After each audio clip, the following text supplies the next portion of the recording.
aleluia, aleluia,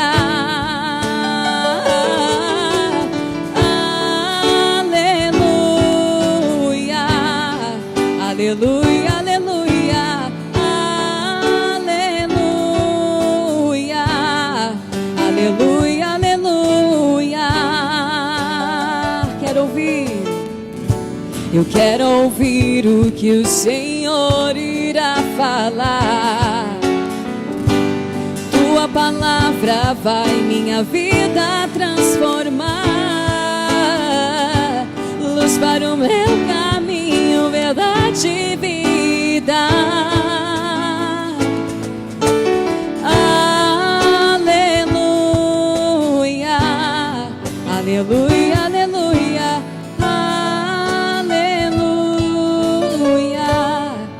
Aleluia, aleluia.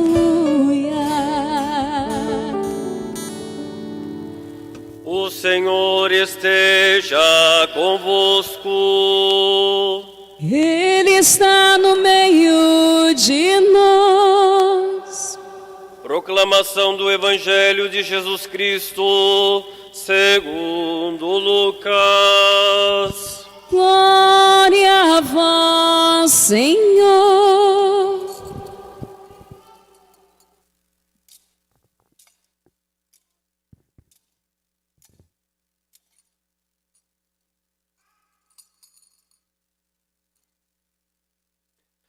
Quando se completaram os dias para a purificação da mãe e do filho, conforme a lei de Moisés, Maria e José levaram Jesus a Jerusalém a fim de apresentá-lo ao Senhor.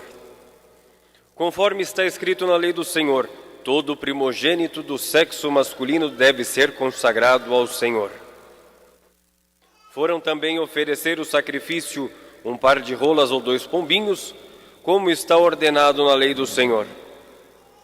Em Jerusalém havia um homem piedoso chamado Simeão, do qual era justo e esperava a consolação do povo de Israel. O Espírito Santo estava com ele e lhe havia anunciado que não morreria antes de ver o Messias que vem do Senhor. Movido pelo Espírito, Simeão veio ao templo. Quando os pais trouxeram o menino Jesus para cumprir o que a lei ordenava, Simeão tomou o menino nos braços, bendisse a Deus. Agora, Senhor, conforme a tua promessa, podes deixar teu servo partir em paz, porque meus olhos viram a tua salvação, que preparastes diante de todos os povos, luz para iluminar as nações e glória do teu povo Israel. O pai e a mãe de Jesus estavam admirados com o que diziam a respeito dele. Simeão os abençoou e disse a Maria, mãe de Jesus: Este menino vai ser causa tanto de queda como de reerguimento para muitos em Israel. Ele será um sinal de contradição. Assim serão revelados os pensamentos de muitos corações. Quanto a ti, uma espada te transpassará a alma. Havia também uma profetisa chamada Ana, filha de Fanuel, da tribo de Asser. Era de idade muito avançada, quando jovem tinha sido casada e vivera 7 anos com o marido. Depois ficara viúva e agora já estava com 84 anos. Não saía do templo dia e noite servindo a Deus com jejuns e orações. Ana chegou neste momento e pôs-se a louvar a Deus e a falar do menino a todos que esperavam a libertação de Jerusalém. Depois de cumprirem tudo conforme a lei do Senhor, voltaram a Galileia para Nazaré, sua cidade. O menino crescia e tornava-se forte, cheio de sabedoria, e a graça de Deus estava com ele. Palavra da salvação. Glória a vós, Senhor.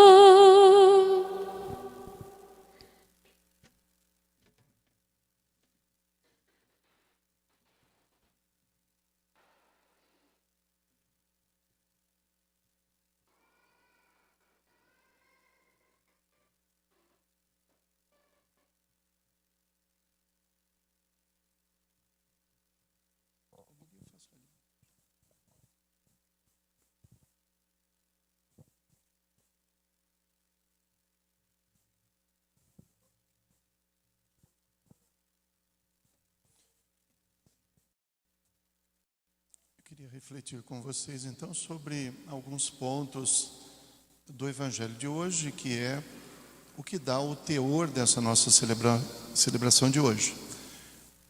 São praticamente 2 pontos. O primeiro é a apresentação do Senhor. E o segundo, o dia da vida consagrada, que é relacionado também a esse Evangelho. A apresentação do Senhor, conforme na introdução feita no início da missa, era o cumprimento de uma determinação legal em Israel.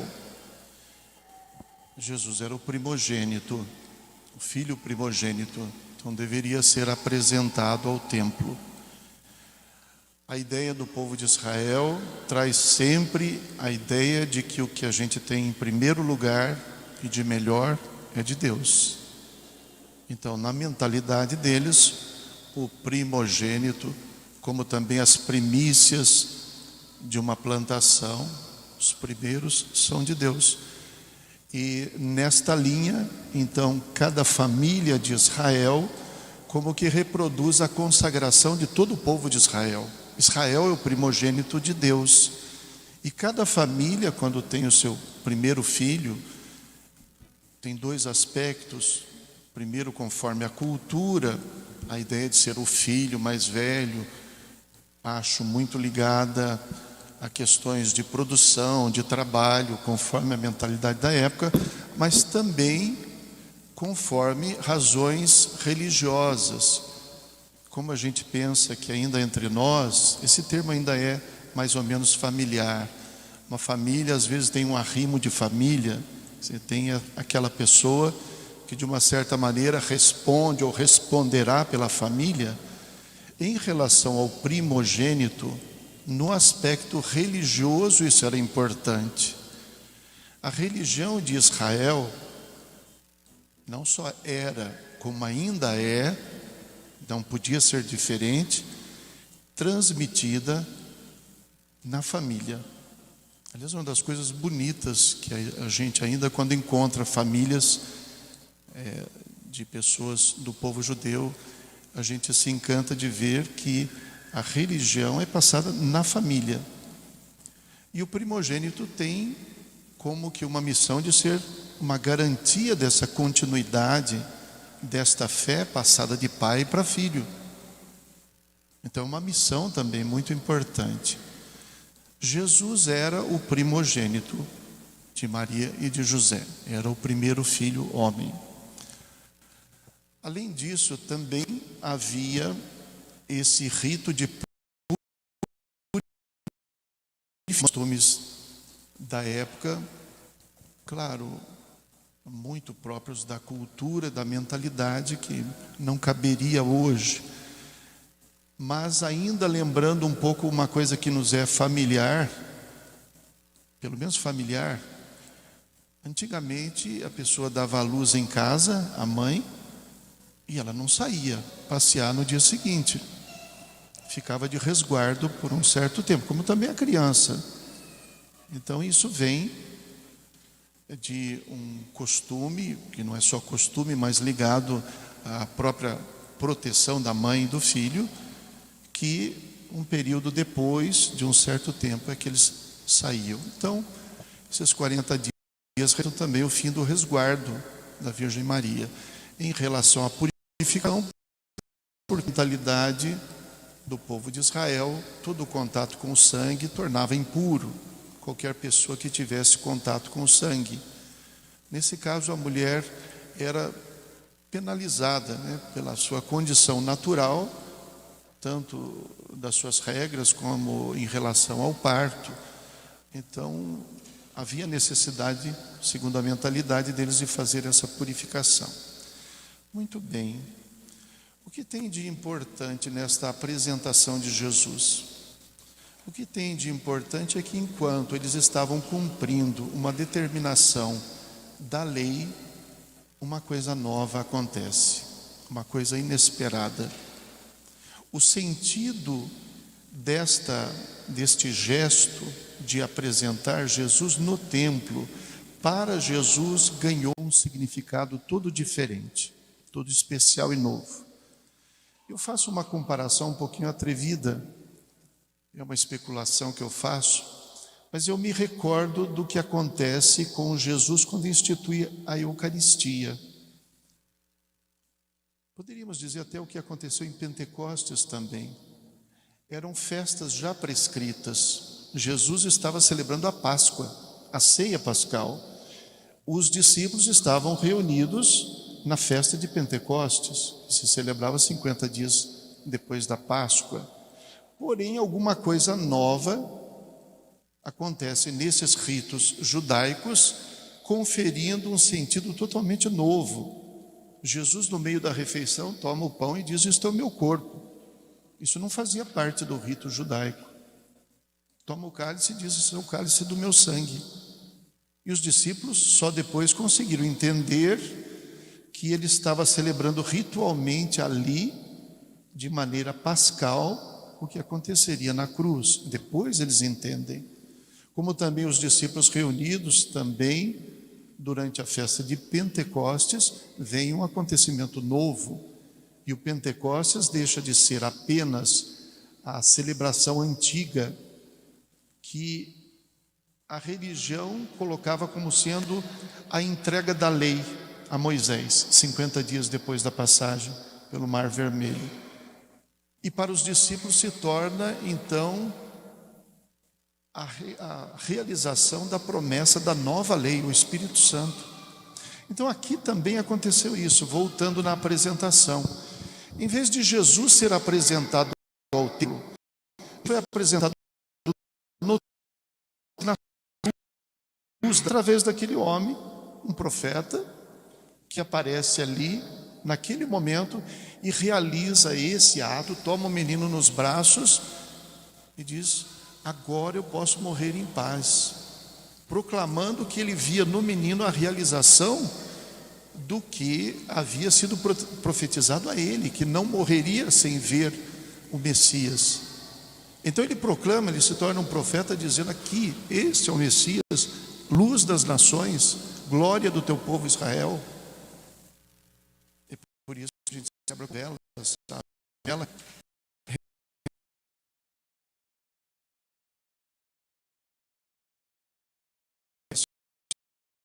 deixa eu dizer assim, não a vela, mas a própria luz.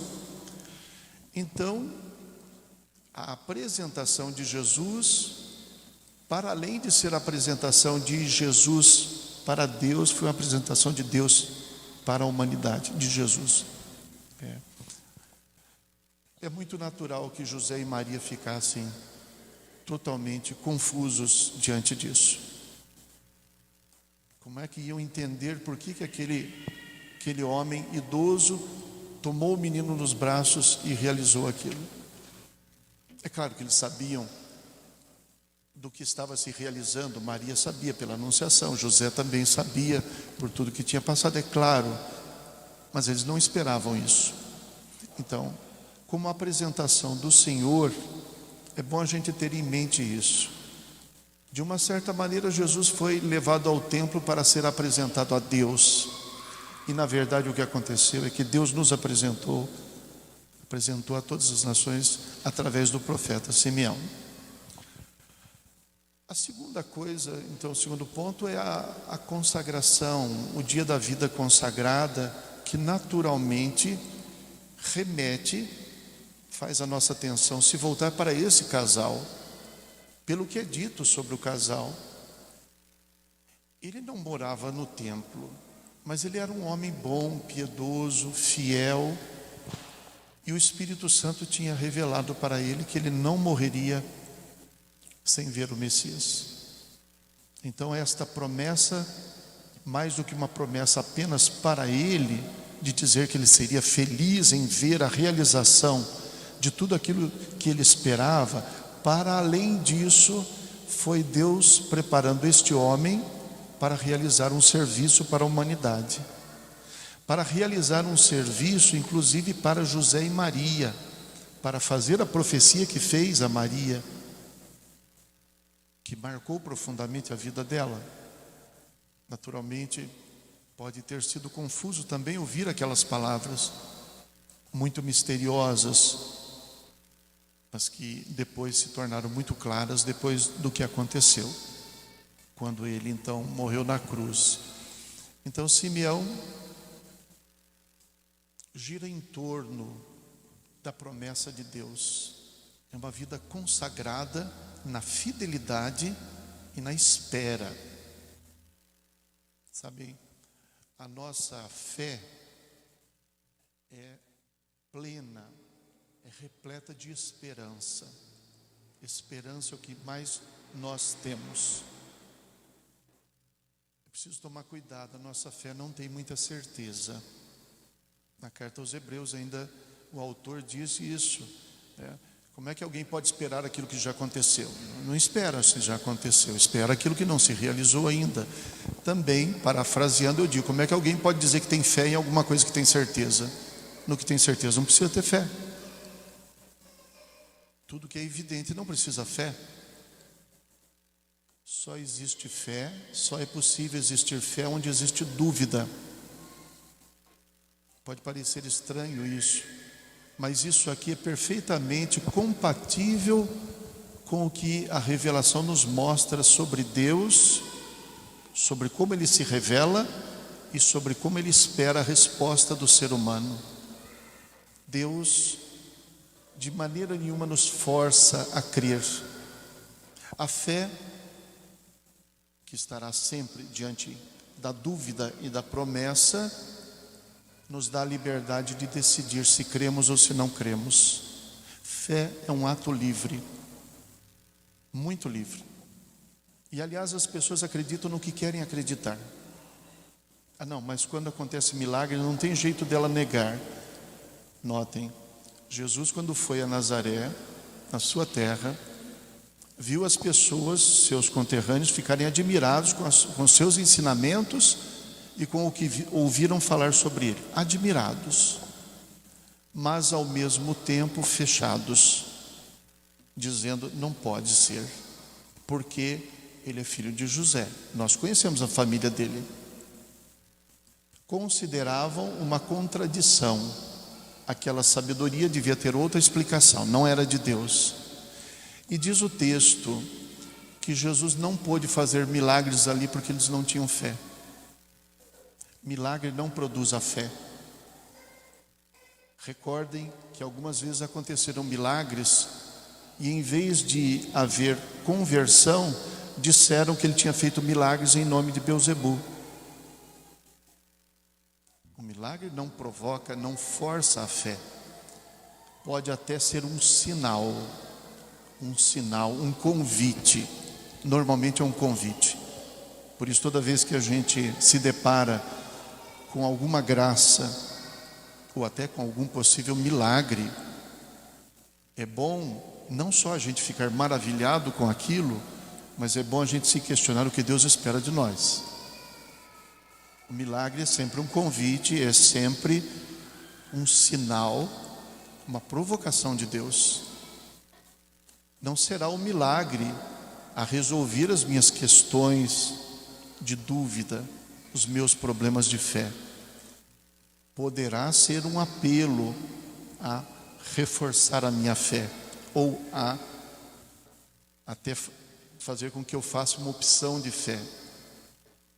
Mas quando não existe fé, não se enxerga os milagres. Quem não tem fé não enxerga o milagre. Santo Inácio de Loyola dizia assim: para os que creem, nenhuma explicação é necessária. Para os que não creem, nenhuma explicação é possível ou suficiente. Então a fé está dentro de nós, com a liberdade que Deus nos dá. É claro que ela se fortalece, que Deus nos ajuda a fortalecê-la também com os sinais, mas os sinais não determinam a nossa fé. Se fosse assim, a fé seria de Deus e não nossa. Mas eu repito, sempre haverá dúvida, sempre haverá a possibilidade de não crer, e sempre haverá a superação da dúvida com a decisão: eu creio em Deus.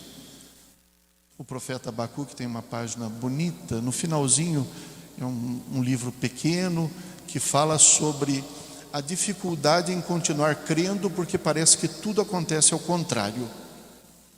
Então ele diz, no início diz, até quando, Senhor? Até quando a gente vai ver o nosso povo oprimido, a gente vai ver todo mundo deixando a fé? Até quando? Mas depois ele conclui afirmando a fé e termina dizendo assim: mesmo que a oliveira não dê mais o seu fruto, mesmo que a videira não dê mais o seu fruto, mesmo que a oliveira não dê mais o seu azeite, mesmo que faltem as ovelhas nos currais, mesmo assim eu confiarei no Senhor. É uma opção muito teimosa e, como eu disse, repleta de esperança. É nesse livro mesmo que diz assim: esta promessa vai se realizar, mas se demorar, espera. Então, o profeta, nas suas promessas ali, na promessa que foi feita a ele, na verdade estava a vontade de Deus para que ele profetizasse assim. A consagração dele foi viver na fidelidade a esperança que a fé havia suscitado nele, até o fim. Até o fim. E a realização dessa promessa para ele, porque ele antecipou aquilo que o povo de Israel ainda não conhecia, muito menos as outras nações, para que Deus pudesse então revelar que a luz das nações estava já diante de Israel. Por isso que no Natal, na primeira leitura, sempre da vigília do Natal, ouvimos aquele texto de Isaías: o povo que andava nas trevas viu uma grande luz. E aí fala do nascimento do menino. Um menino nos foi dado, seu nome será Conselheiro Admirável, Pai dos tempos futuros, Príncipe da paz, Deus forte. Então, a luz das nações. A outra personagem da consagração é Ana. Esta vivia no templo, dia e noite. Tinha sido casada há 7 anos, e como o número 7 representa a plenitude, quer dizer que tinha vivido plenamente a sua missão de esposa. Mas, para além disso, confiou o restante da sua vida, e já estava com 84 anos. Dia e noite, louvando o Senhor e anunciando então a fé que deveria se realizar. É praticamente, digamos assim, como que um protótipo da vida religiosa dos irmãos, das freiras, se encaixa perfeitamente. Mas eu queria encerrar falando de uma consagração diferente e maior do que a dessas duas personagens, Simeão e Ana, José e Maria. E eu penso que esta consagração talvez esteja muito mais próxima daqueles que estão hoje renovando também sua consagração. Porque não é daquele que comprometeu o restante da sua vida em torno apenas de uma promessa.